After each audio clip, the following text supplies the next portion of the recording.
প্রভু ব্রহ্মা গরু চুরি করেছিল বলে তাকে ব্রাহ্মণ কুলে জন্ম দিলে, কিন্তু লালন পালন হলো মুসলমানের ঘরে। হরি বল।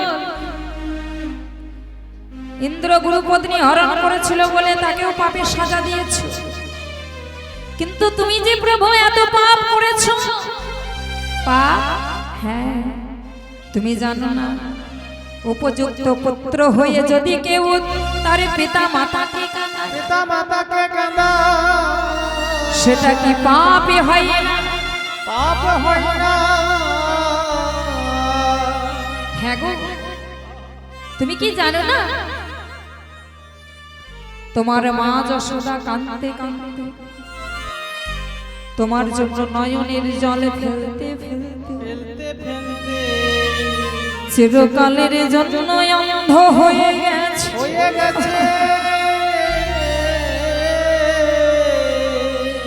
নমনীর থালা লয়ে দাঁড়িয়ে আছে, কখনোই আমার গোপালে আসবে, আর আমি গোপালের বদনে ননি মাখনে তুলে দেব।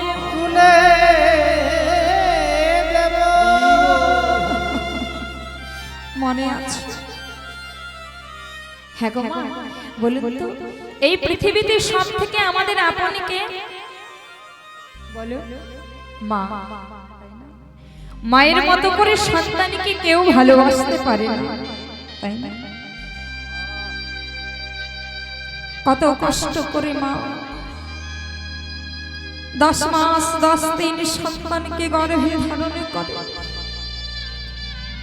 তারপর যখন সন্তানে জন্ম দেয় কত কষ্ট হয়।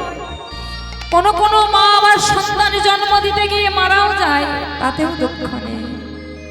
কোন কোন মা ডাক্তারবাবু পরীক্ষা করে বলে দুইজনের মধ্যে একজনকে বেছে নাও, মা না হয় সন্তান। একবার যদি মা শুনতে পায়, সেই মা ডাক্তারবাবু চরণ দুটি জড়িয়ে ধরে বলে, গো ডাক্তারবাবু আমি মারা যাই ক্ষতি নেই, কিন্তু আমার খোকাকে বাঁচিয়ে দিন। তবে একটা অনুরোধ, মারা যাবার আগে আমি যেন আমার খোকার মুখটা একবার দেখে যেতে পারি, একবার যেন দেখে যেতে পারি। আমার যে মনে বড় বাসনা ছিল যে আমার একটা খোকা হবে, আমার সন্তান হবে, আমাকে মা বলে জড়িয়ে ধরবে। একবার যখন আমাকে মা বলে জড়িয়ে ধরবে, সেই মা ডাক শুনে আমার বুকটা জড়িয়ে যাবে। খোকা রে, আরে বুঝি আমার মা ডাক শোনা হলো না।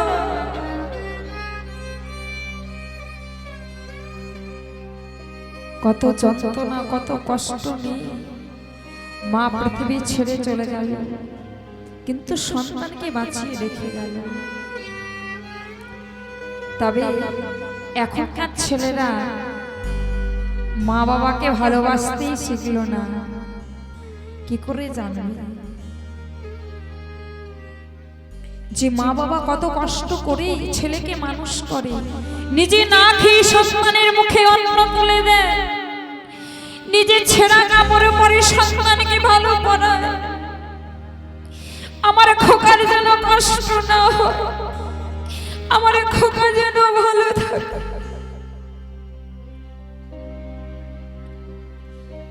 সেই মায়ের কষ্টের কথা, বাবার কষ্টের কথা ভুলে যাচ্ছে, তাই না? যে বাবা সারাদিন কত কষ্ট করে মাথার ঘাম পায়ে ফেলে রোজগার করে ছেলেকে মানুষ করে, কেন কেন গো? না বয়স হলে ভালো ভালো খাবার জন্য, দুর্গা পূজার সময় একটা ভালো শাড়ির জন্য না, বাবা মা যখন বৃদ্ধ হবে তার সন্তান আমার মাকে মা বলে জড়িয়ে ধরবে, বাবাকে বাবা বলে ডাকবে। বাবা, ভালো ভালো ছেনা মাখন খেতে চাই না, একটু ভালোবাসে। কিন্তু এখনকার ছেলে বাবা মা ভালো করে মানুষ করছে, ছেলে চাকরি করছে, আর বাবা মায়ের জায়গা হচ্ছে বৃদ্ধাশ্রম। যে বাবা মায়ের জন্য আজ পৃথিবীর আলো দেখলাম, যে বাবা মায়ের জন্য এত সুন্দর সংসার পেলাম, এত সুন্দর জীবনে পেলাম, আজ বাবা মায়ের কথাই ভুলে গেলাম। শেষ ঠিকানা হলো বৃদ্ধাশ্রম।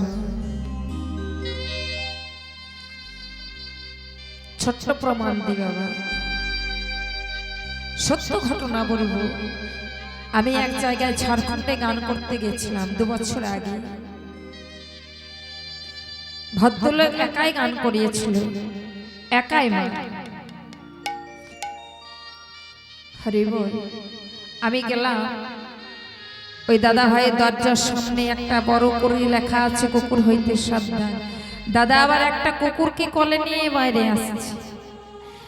আমি জিজ্ঞেস করলাম, ওই লেখাটার দিকে ভাবছি আর দাদার দিকে ভাবছি, থাকতে না পেরে জিজ্ঞেস করলাম, দাদা ভাই, ও দাদা ভাই, হ্যাঁ গো, ওই যে আপনার হাতে কুকুরটা রয়েছে, দাম কত? বলে 50,000 টাকা। খাই কি? সারাদিনে 500 থেকে 600 টাকা জিনিস খাই। বললাম তাই নাকি? আমার দিকে আদর যত্ন করে, আদর আপ্যায়ন করে নিয়ে গেল। ভেতরে গেলাম, থাকতে দিল 3 তলা বাড়ি, সুন্দর থাকার জায়গা দিল, থাকলাম। রাত্রেবেলায় আসরে যাব, দাদা ভাই এলো সামনে। আমি জিজ্ঞেস করলাম, ও দাদা ভাই, আমি না অনেকক্ষণ ধরে একটা কথা জিজ্ঞেস করব ভাবছিলাম। হ্যাঁ বোন। আমাকে দাদা ভাই বললো, বোন তুমি তো আমার থেকে অনেক ছোট, তোমাকে আর লেনদেন বলবো না, আমি লাউ দাও বলবো। ঠিক আছে তাই বলুন দাদা, কোনো অসুবিধা নেই। বলে, বোন শোনো, তুমি বলো তুমি কি জানতে চাও? দাদা ভাই, আচ্ছা আপনার বাড়িতে কজন? আমরা 3 জন আর আমার মা নিয়ে 4 জন। ও আচ্ছা আচ্ছা। দাদা ভাই, সকাল থেকে আমি এসেছি, তো আমি এসে থেকে আপনাকে দেখলাম, আপনার স্ত্রীকে মানে বৌদি ভাইকে দেখলাম, আপনার ছেলেকে দেখলাম, কিন্তু আপনার মাকে তো দেখতে পেলাম না। মা কোথায়? ও মা কি বলবো, মানে লজ্জার বিষয়। আমাকে আস্তে আস্তে বলছে, বোন এদিকে পাশে নিয়ে গেল। বোন শোনো, ওই যে তোমার বৌদিকে দেখলে না? হ্যাঁ দেখলাম। ওই বৌদির সঙ্গে না আমার মায়ের বোনে না মানে হয় না। আরে বোন, তার জন্য আমার মাকে বৃদ্ধাশ্রমে দিয়ে এসেছি। আমি বললাম, এ কি করেছেন দাদা? সর্বনাশ করেছেন। এই 3 তলা বাড়িতে এক কোণে মায়ের থাকার জায়গা হলো না, বৃদ্ধাশ্রমে পাঠিয়ে দিল। আজকে মা আসে না। দাদা ভাই, একটা কথা বলবো, আমি থাকতে না পেরে বললাম, একটা কথা বলবো। আজ এত বড় হরিবাসর আপনি একাই করাচ্ছেন, কত কত ভক্তের চরণ ধুলি পড়লো, কত কত ভক্ত এলো, আবার কত কত ভক্তের সেবা হবে, মানে পাতা পড়ল। এত এত ভক্তের মাঝে দাদা ভাই আপনার মায়ের একটা পাতা পড়ল না?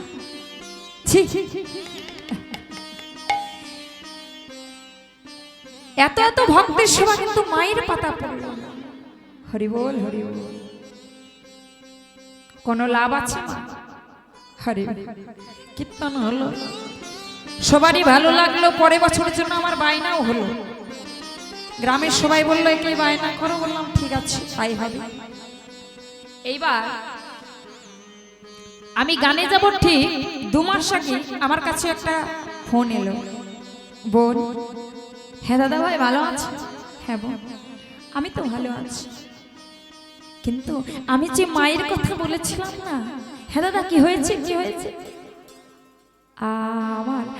আমার মার বেছে মারা গেছে। কি বলছেন দাদা? না। আপনি গিয়েছিলেন বলে হ্যাঁ আমি গিয়েছি, আর বৌদি ভাই সেও গিয়েছে। গেলাম, তবে আমার দুঃখের বিষয় কি বলবো বোন, আমি গিয়ে জিজ্ঞেস করলাম মাকে, মা ও মা তুমি ভালো আছো তো? মা আমায় কি বললো জানো? আ আ আ আ আমি ভা ভা ভালো। মা ও মা তুমি এমন করে বলছো কেন, একটু ভালো করে বললো। খোকা রে, তোর ছেলেটা ছোট থেকে এত বড় হলো, একবারে আমি জড়িয়ে ধরে আদর করতে পারলাম না। আমার কত শখ ছিল আমার নাতি হবে, একবার জড়িয়ে ধরে আদর করব, মানুষ করব, হলো না। তাহলে আমি আর কেমন থাকবো বল? মা তুমি কেঁদো না, তুমি কি চাও বলো, তুমি যা চাও তোমাকে তাই দেব। খোকা দিবি বাবা? শোন, আমি যে রুমটাতে আছি না বৃদ্ধাশ্রমে, সেই রুমটাতে কোনো ফ্যান নেই রে। যখনই গ্রীষ্মকাল আসে আমার খুব কষ্ট হয়ে যায়, আমি থাকতে পারি না খোকা। গ্রীষ্মকালে এত গরমে করে আমি থাকতে পারি না, ছটফট করি। বাবা তুই না এই রুমটাতে না একটা ফ্যান এনে লাগিয়ে দিস। মা ও মা তুমি তো আর বাঁচবে না, তুমি তো মারা যাবে, আমার ফ্যান নিয়ে কি করবে? খোকা তোর ছেলেটার কত বয়স হলো? কেন কেন আমার ছেলে 25 বছর হয়ে গেছে বাবা, আর 2-4 বছর পরে তোর খোকার বিয়ে দিবি। হ্যাঁ মা তা তো দেবো, তোর খোকার যখন বিয়ে দিবি, আর বিয়ে দেবার পরে আমার মতো দুজনকে যদি ঘর থেকে বার করে দেয়, তো ওদিকে দুজনকে বৃদ্ধাশ্রমে থাকতে হবে। তাই আমার মতো তোদের জন্য কষ্ট না হয়, তার জন্য ফ্যান লাগাতে বললাম। কথাতে আছে না মা, কাঁদালে কাঁদিতে হয়, এ কথাটি মিথ্যে নয়। যে যেমন কর্ম করে কর্ম অনুযায়ী ফল হয়, জানো তো সবাই? কাঁদালে কাঁদিতে হয়, এ কথাটি মিথ্যা নয়। আছে না মা কথাতে? এ কথা তো কবু মিথ্যা নয়। ওগো কাঁদালে কাঁদিতে হয়, এ কথাটি শাস্ত্রে কয়, এ কথা তো কবু মিথ্যা নয়।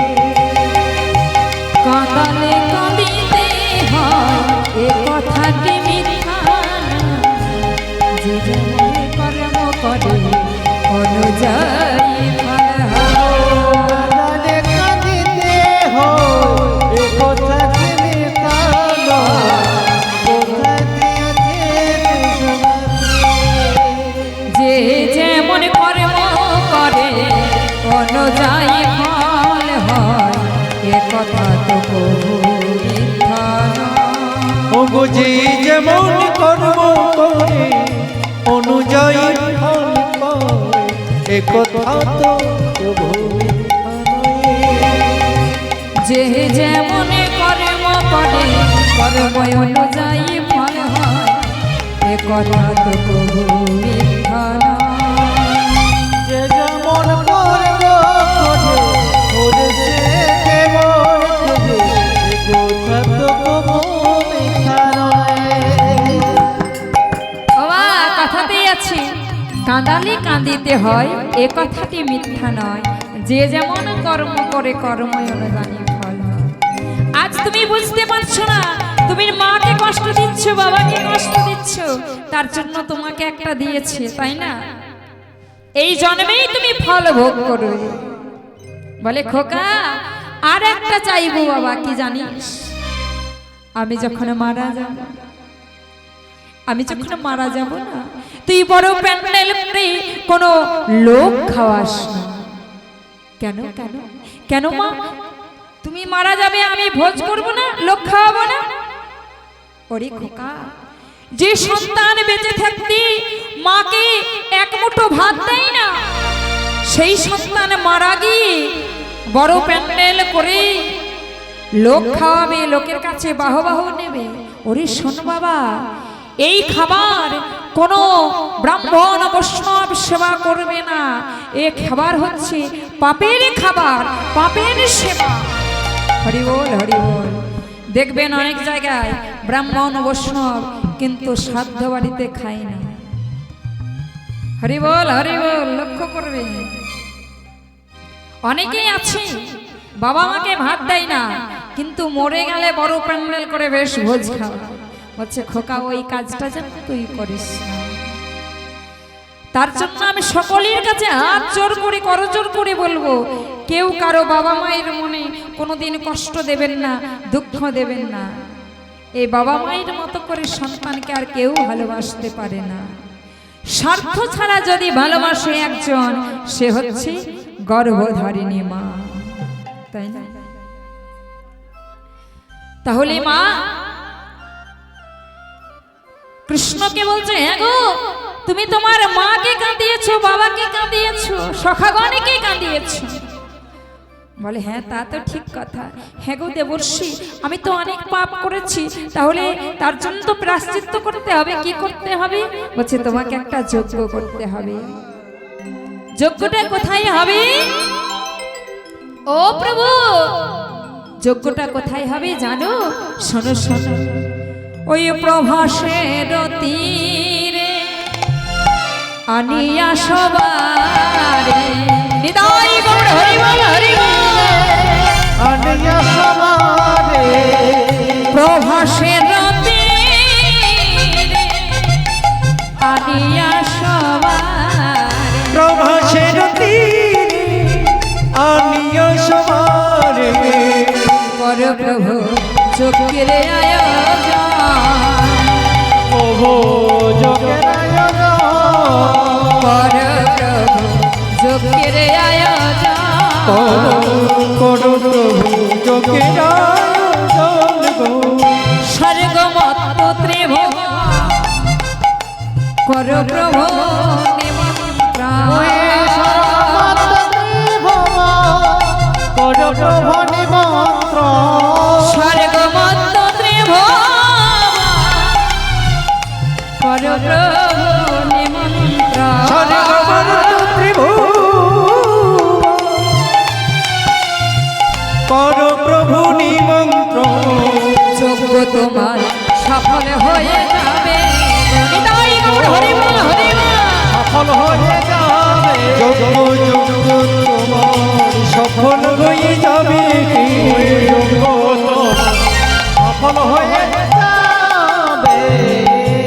নিমন্ত্রণে কর, নিমন্ত্রণ করো, নিমন্ত্রণে কর, নিমন্ত্রণ করো, ও যজ্ঞ তোমার সফল হবে, নিমন্ত্রণে কর, যজ্ঞ তোমার সফল হবে, নিমন্ত্রণ করো, যজ্ঞ তোমার সফল হয়ে যাবে, যজ্ঞ তোমার সফল হয়ে যাবে, যজ্ঞ তোমার সফল হয়ে যাবে, যজ্ঞ তোমার সফল হয়ে যাবে।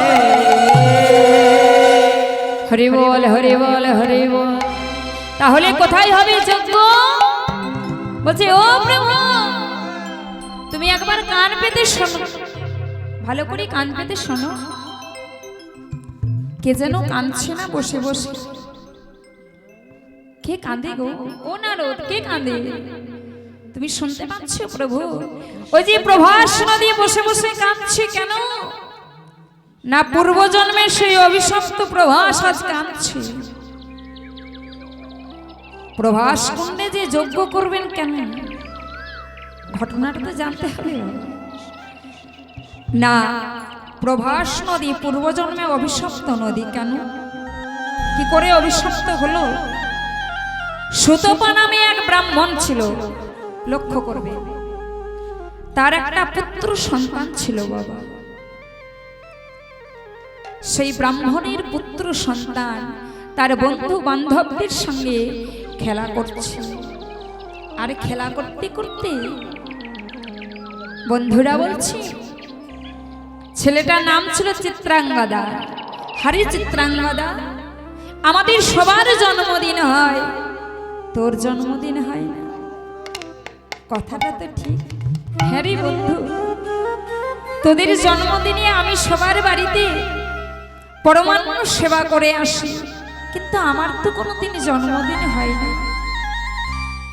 আর সেই চিত্রাঙ্গদার তার পরের দিনই জন্মদিন। ছুটতে ছুটতে বাড়িতে এলো। বাড়িতে এসে মাকে ডাকছে, মা, ও মা, মা গো, বলো না মা, সবার জন্মদিন হয়, আমার কেন জন্মদিন হয় না মা? খোকা, গরিব মানুষের জন্মদিন হতে নেই বাবা। ও মা, আমি যে সবার বাড়িতে সেবা করে আসি পরমান্ন, আমারও খুব ইচ্ছা মা, তুমি আমার জন্য পরমান্ন করে দাও না মা। কাল তো আমার জন্মদিন, আমার বন্ধুদের সবাইকে নেমন্তন্ন করো। প্রথমেই বললাম মা, মা বুঝতে পারে, মা কিন্তু চাইছে না। ছেলে বারবার জিদ করছে, বলছি খোকা ঠিক আছে বাবা, আমি করব। মা পরমান্নর হাড়ি চাপিয়েছে, কিন্তু মায়ের মনে কিন্তু সাই দিচ্ছে না। চিত্রাঙ্গদা বলছে, ও মা, তুমি পরমান্নটা চাপাও, আমি না আমার বন্ধুদের গিয়ে একটু বলে আসি। খোকা যাস না বাবা, আজ আমার মন চাইছে না, তুই যাস না, যাস না খোকা। ও মা, তুমি চিন্তা করো না, আমি এই যাব আর বন্ধুদের বলে এই ফিরে আসব। ছুটতে ছুটতে চলে গেল ডাকতে, ও বন্ধু, বন্ধুরে শোন শোন, আজকে না আমার জন্মদিন, আমার মা পরমান্ন রান্না করছে, তোদের সবার নিমন্ত্রণ, ঠিক আছে? বন্ধুদের নিয়ে সেই প্রভাস নদীর জলে স্নান করছে মা। বন্ধুরা সবাই স্নান করলো, স্নান করে উঠে এলো। ছেলেটা জানতেই পারল না যে আজকেই তার জন্মদিন, আজকেই তার মৃত্যুর দিন। সেই চিত্রাঙ্গদা যেই না জলের মধ্যে নেমেছে স্নান করার জন্য, সেই জলের ভিতরে ছিল একটা কুমির। কুমিরটা এসে সেই চিত্রাঙ্গদার পা দুটো ধরে টানতে টানতে মধ্যখানে নিয়ে যাচ্ছে। চিত্রাঙ্গদা লাগছে, বন্ধু বাঁচা, বন্ধু আমাকে বাঁচা, বন্ধু আমায় কিসে নিয়ে যাচ্ছে, আমায় বাঁচা, আমায় বাঁচাও। সখাগণ সবাই কাঁদছে, সেই কুমিরটা মধ্যখানে নিয়ে গিয়ে চিত্রাঙ্গদার ছিঁড়ে ছিঁড়ে খাচ্ছে সারা অঙ্গ, আর সেই জলটা রক্তে রক্তাময় হয়ে গেল।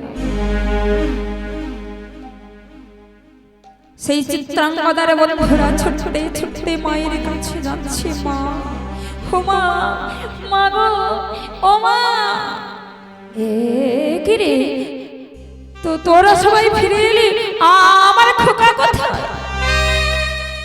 আরে বল না, আমার খোকা কোথায়? একবার মা, ও মা, তোমার খোকাকে কে যেন টানতে টানতে মধ্যখানে নিয়ে গিয়েছে সেই প্রভাস নদীর জলে। বলিস না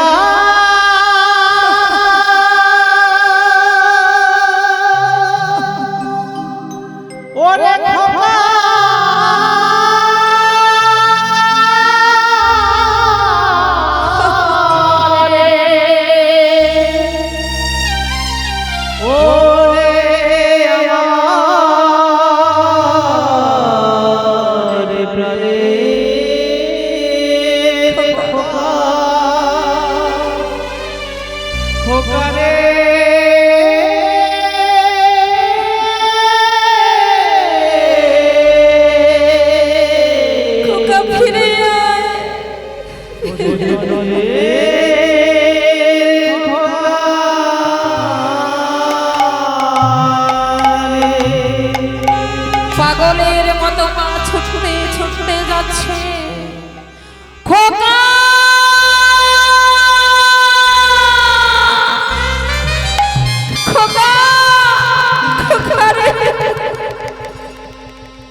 কোথায় বাবা?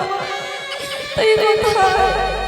রক্তে রক্তাময় হয়ে গেছে তখন কুমির খেয়ে ফেলেছে সন্তানকে। মা নয়নে জলে বুক ভাসিয়ে কাঁদতে কাঁদতে অচৈতন্য হয়ে পড়ে। সেই সুধমা ব্রাহ্মণ এসে দেখি তার স্ত্রী অচৈতন্য হয়ে সন্তানকে ওই প্রভাস নদীর জলের কুমির খেয়ে ফেলেছে। ক্রোধান্বিত হয়ে রেগে গিয়ে জল নিয়ে চিৎকার করে বলল, সত্যই যদি আমি ব্রাহ্মণ হয়ে থাকি, সত্যই যদি আমি ব্রাহ্মণ হয়ে থাকি, আমি অভিশাপ দিলাম আজ হতেই প্রভাস নদীর জল কৃমিতে পরিণত হবে। দেব সেবায় শিব পূজায় লাগবে না, এই জলে কুকুরে প্রসাদ করবে, আর কোনো শুভ কাজে লাগবে না, লাগবে না, লাগবে না। যেই না অভিশাপ দিয়ে দিয়েছে, প্রভাস নিজ মূর্তি ধারণ করেছে, ধারণ করে দাঁড়িয়েছে।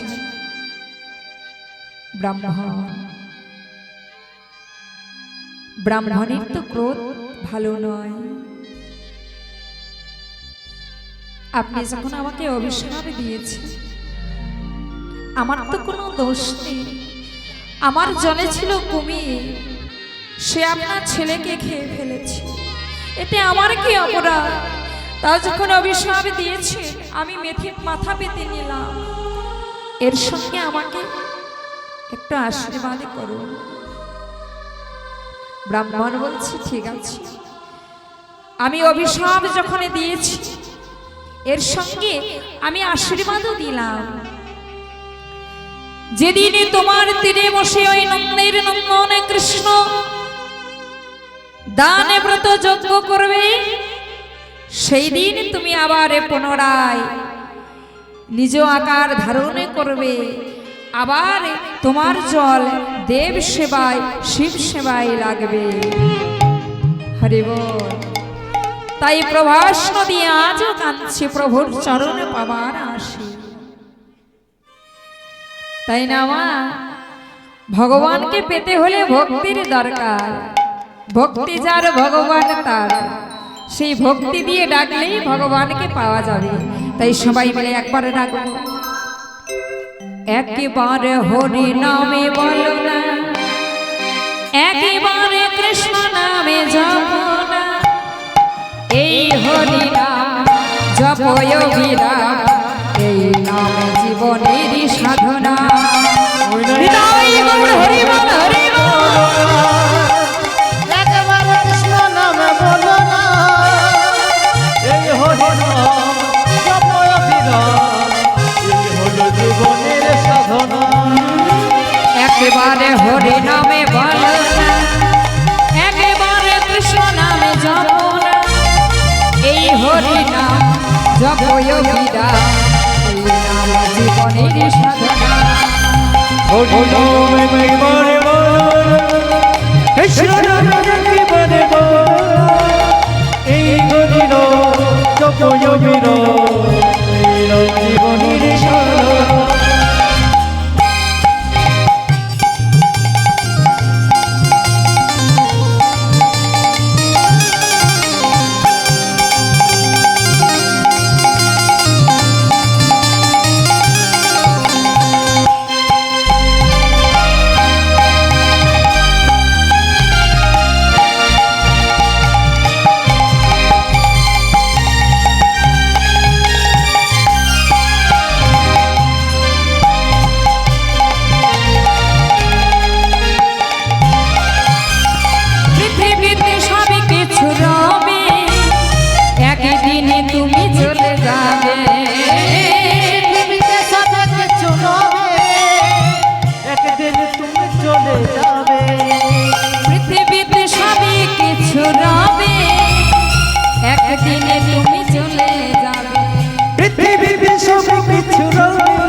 তোমার এত সুন্দর বাড়ি গাড়ি টাকা পয়সা সঙ্গে যাবে, যাবে যাবে না তো?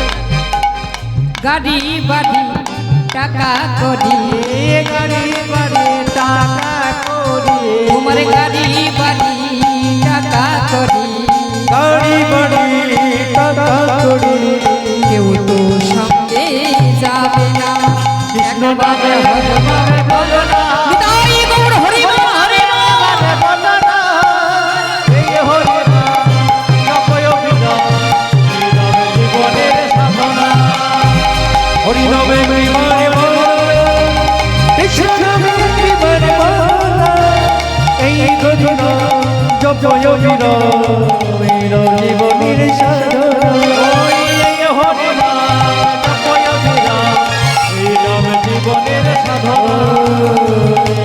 জীবনের সাধনা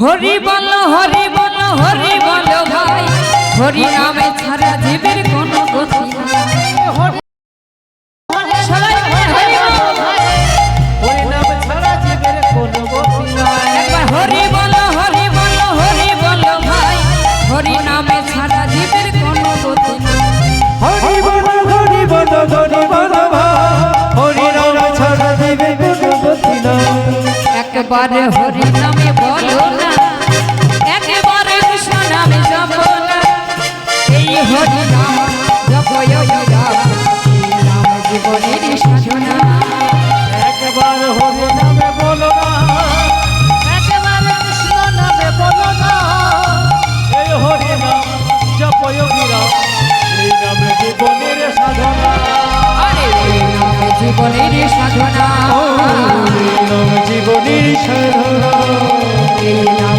জীবনের সাধনা এই নাম জীবনের সাধনা জীবনের সাধনা ও এই নাম জীবনের এই নাম জীবনের এই নাম জীবনের সাধনা হরি বল হরি বল হরি বল।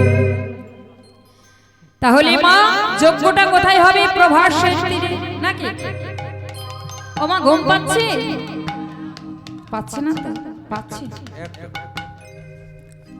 হরি বল হরি বল জোরে জোরে একটু উলু দেবেন আর ঘুম পাবে না এই যত উলুধ্বনি করবেন তত ভগবানকে ডাকা হবে আর ঘুমও ছেড়ে যাবে উ শব্দে রাধা উ শব্দে কৃষ্ণ যে যতবার উলু দেবেন হ্যাঁ দিন ততবার রাধা গোবিন্দকে ডাকা হয়ে যাবে আর যে যতবার রাধা গোবিন্দকে ডাকবেন হৃদয়টা পরিষ্কার হয়ে যাবে ওমা আমরা তো গায়ের ময়লা পরিষ্কার করি কি দিয়ে সাবান দিয়ে চুলের ময়লা শ্যাম্পু দিয়ে দাঁতের ময়লা মাজন দিয়ে তাহলে হৃদয় মাঝে যে ময়লাটা জমে আছে সেটাও তো পরিষ্কার করতে হবে না তাহলে কি করতে হবে বাবা হৃদয়ের ময়লা পরিষ্কার করতে গেলে হরি নাম করতে হবে হ শব্দে হরণ করে রি শব্দে রিপুগুলি না শব্দে নাশ করে ম শব্দে মুক্তি দেন হরিনাম করলে জীবের মুক্তি হয় তাই তো তাহলে হরিনামে করবেন মাঝে মাঝে হরি বল হরি বল উলুধ্বনি মায়েরা উলুধ্বনি সবাই মিলে বলুন নিতাই গৌর প্রেমানন্দে হরি বল হরি বল হরি বল এইবার প্রভাসের তীরে যজ্ঞ হবে যজ্ঞটা করবে কৃষ্ণচন্দ্র তার জন্য সবাইকে নেমন্তন্ন করতে হবে বলছে শোনো কৃষ্ণচন্দ্র যজ্ঞ করবে একটা কথা জেনে রাখো তুমি যখন যজ্ঞ করবে যে যা চাইবে তুমি দান করবে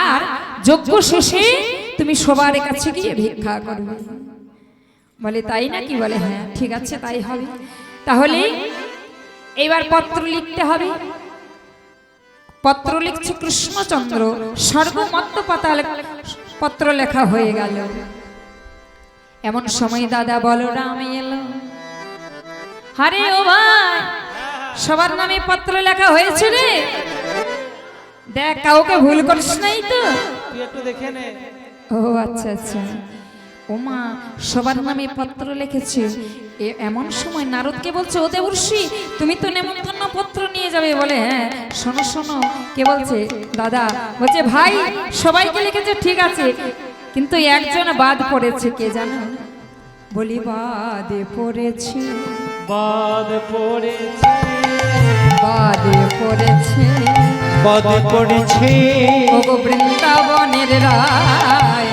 বাদে পড়েছে বৃন্দাবনের রায় বাদে পড়েছে বৃন্দাবনের রায় বাদে পড়েছে বৃন্দাবনের বাদে পড়েছে। ও দেবর্ষি শোনো, সবাইকে তুমি গিয়ে নেমন্তন্ন করে এসো। তাহলে মা দেবর্ষি নারদী বাহনকে, নারদের বাহনকে ইন্দুর, গণেশের বাহন। হ্যাঁ গো গণেশের বাহন।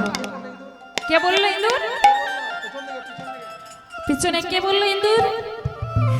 হরি বল। এ বলেছিলেন? হ্যাঁ হ্যাঁ ঠিক। তাহলে ঢেকি নাকি? তাহলে এবার ঢেকির উপরে চেপে যাচ্ছে। বাপে ঢেকি রে চলে না বাবা বৃন্দাবনে যায়, বাপে ঢেকি রে চলে না বাবা বৃন্দাবনে যায়, বাপে ঢেকি রে চল না বাবা বৃন্দাবনে যায়, বাপে ঢেকি রে চলে না বাবা বৃন্দাবনে যায়। ও বাপ ঢেকি রে চলে না বাবা বৃন্দাবনে যায়। বৃন্দাবনে গিয়ে আমি রাধারে প্রণামে জানাই, বৃন্দাবনে গিয়ে আমি রাধা রাধা জানাই, বৃন্দাবনে গিয়ে আমি রাধারে প্রণামে জানাই, বৃন্দাবনে গিয়ে আমি রাধারে প্রণামে জানাই। বাপে ঢেকি রে, ও বাপে ঢেকি রে চলে না বাবা বৃন্দাবনে যায়, ও বাপ ঢেকি রে চলে না বাবা বৃন্দাবনে যায়, বাপ ঢেকি রে চলে না বাবা বৃন্দাবনে যায়। হরি বল হরি বল। স্বর্গমত্ত পাতাল সবাইকে নেমন্তন্ন হয়ে গেল। এইবার যাচ্ছে কোথায়? বৃন্দাবনে। ও মা, বৃন্দাবনের অবস্থা কিন্তু ভালো নেই বাবা। যেই না দেবর্ষি নারদ বৃন্দাবনে পা রেখেছে, কে কাকে নেমন্তন্ন করবে